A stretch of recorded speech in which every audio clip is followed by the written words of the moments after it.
About 50 of us went to the Holy Land 6 months ago on a pilgrimage. 6 months. Sometimes it feels like a lifetime ago. We traveled on a plane.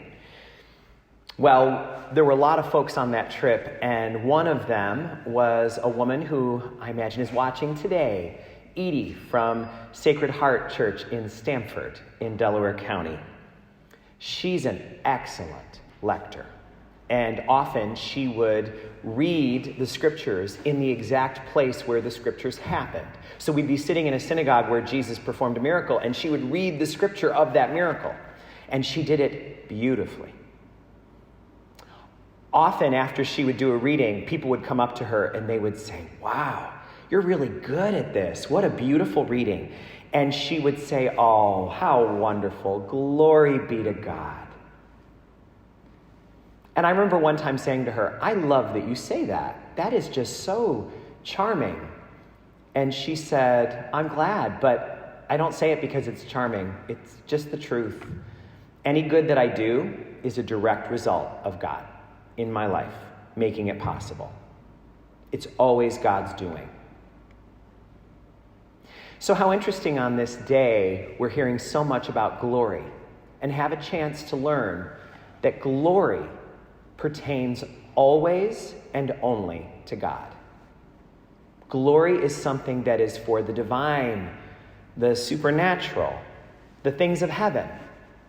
Glory is only for God because God is the only one big enough to hold something like glory.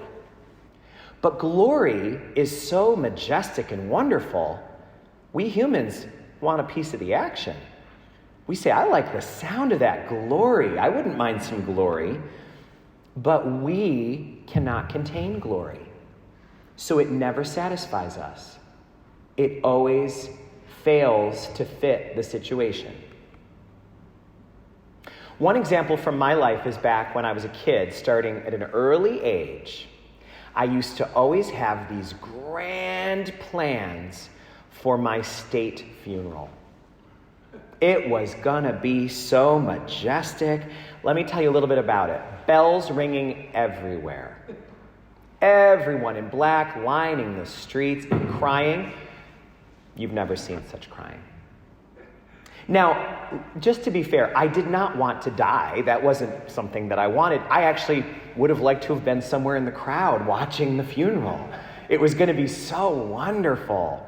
And you know when those feelings would especially come forth? When someone would be rude to me or hurt my feelings. And I would think, "Oh, just you wait. When you go to that funeral, you're going to realize what a mistake you've made. You're going to feel terrible. Wait till you see the emotion." Now, some of you out there might be like, "Father, you're losing me. This is creepy." But I will tell you, whenever I've told this story to a group of people, some people always have that reaction. But there's always a few in the corner that are like, "Me too. I do that same thing." Always, always. So I know if you're watching with some people right now, maybe somebody will have the courage to admit, "Yeah, no, I do that. I do that." That's a thing. And you know what else it is? It's a hunger for glory.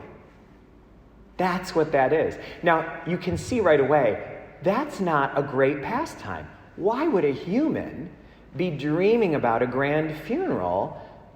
Well, because we have a little itch for glory, but it doesn't work for us. That's why that story doesn't sound right to you, because glory is not something that humans can handle. It's kind of like in technology. We don't have an operating system that can handle it. We're just not able to run the glory program, but we think that we can. I was reading an article this week about the phenomenon of TikTok. You know about that? That's that social media app where people do all sorts of songs and dances. It's just a really easy way for people to do creative things and share it widely. And because their sharing works the way it does, people are getting addicted. Because you can become web famous overnight. You can have a little bit of time in the limelight because of TikTok. And that little bit of glory hooks people. They say, "I want a piece of that. That sounds so wonderful." And you might say, "Oh, these crazy kids. But I think all of us can relate to getting caught up in Facebook. How many friends do I have? How many likes did this post have? It's a very subtle desire for notoriety, for attention, for glory. But we can't contain glory. And what if we did become famous? If we were famous, would we be able to handle it? Famous people can't handle it either. And if you'd like proof of that, think back of the award shows that we get to watch. If you're watching any of those Grammys, Emmys, Academy Awards, Golden Globes, it always happens. Everyone in the room is a potential honoree, and they're all wearing tuxes and gowns, and they know what they've been nominated for. But then, when the winner gets announced for Best Director or Best Actress in a drama, when they come on stage to receive the honor, they fall apart. They can't remember their words.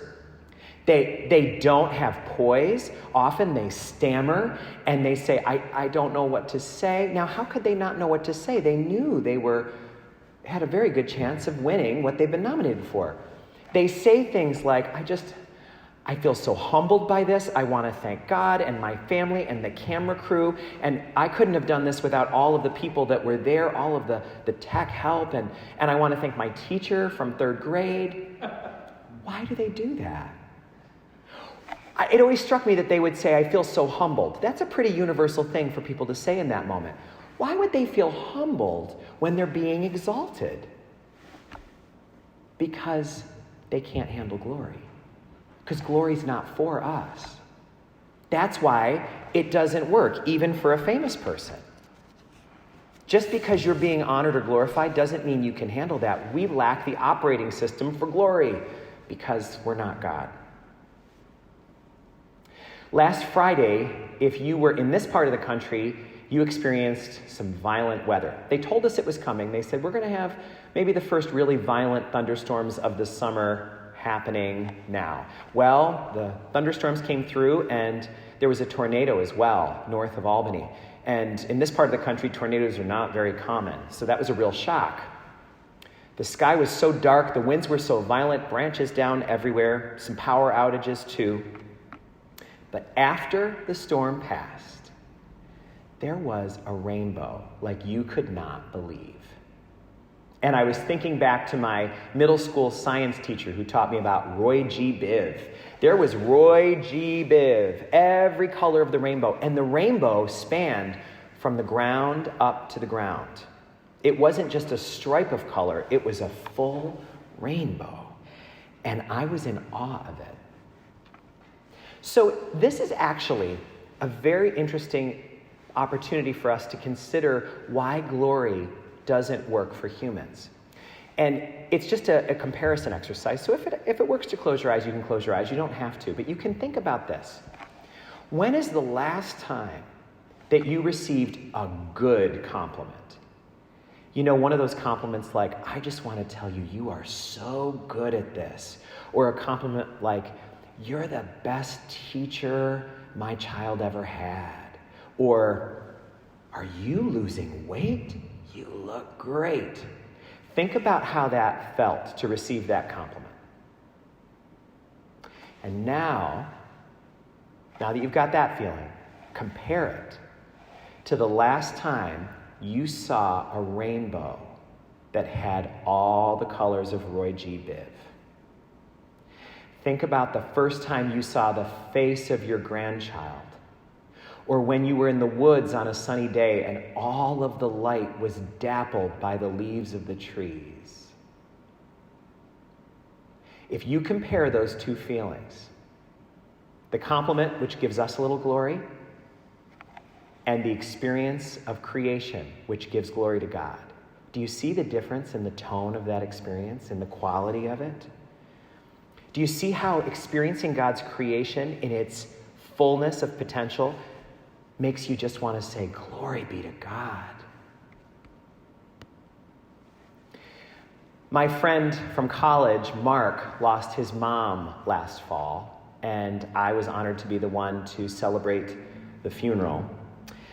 She was a wonderful woman, And I had known her for a lot of years, so it was really a pleasure and an honor to do that. Mark sent me a card, and in the card he wrote, "I know my mom is smiling on you from her place in glory." And it struck me how beautiful those words were. I've heard many times people say, "I'm sure mom is smiling on you from heaven." That's beautiful too, but not like this. Smiling on you from her place in glory. I think that is so true. I think that's what makes heaven heaven. That is when we finally will be able to contain glory. That's when glory will be part of our life in a way that doesn't cause us to shrink and feel confused and not be able to handle it. And this is where I go back to my friend Edie from the Holy Land trip, whose phrase, "Glory be to God," allows us to bring heaven right down to whatever the experience is that we're having. When someone compliments us, it's hard to know how to respond. And you might have had a hard time your whole life with this. Have you been one of those people that when you get a compliment, you go, "Oh, no. That's because we can't handle glory. The other extreme of that is the people who get a compliment and say, "I know, right?" That's not good either.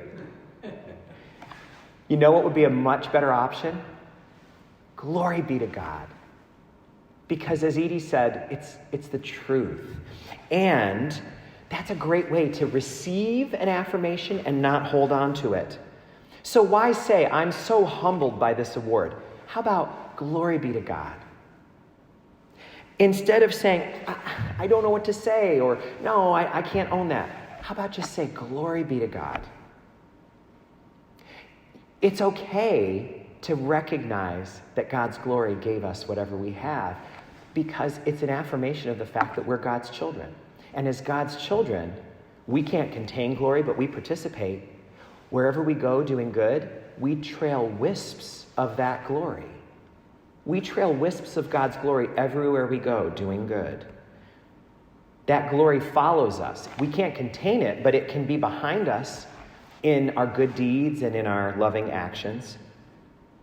And we don't have to try to own it because it doesn't come from us. It's from our Maker. Glory be to God.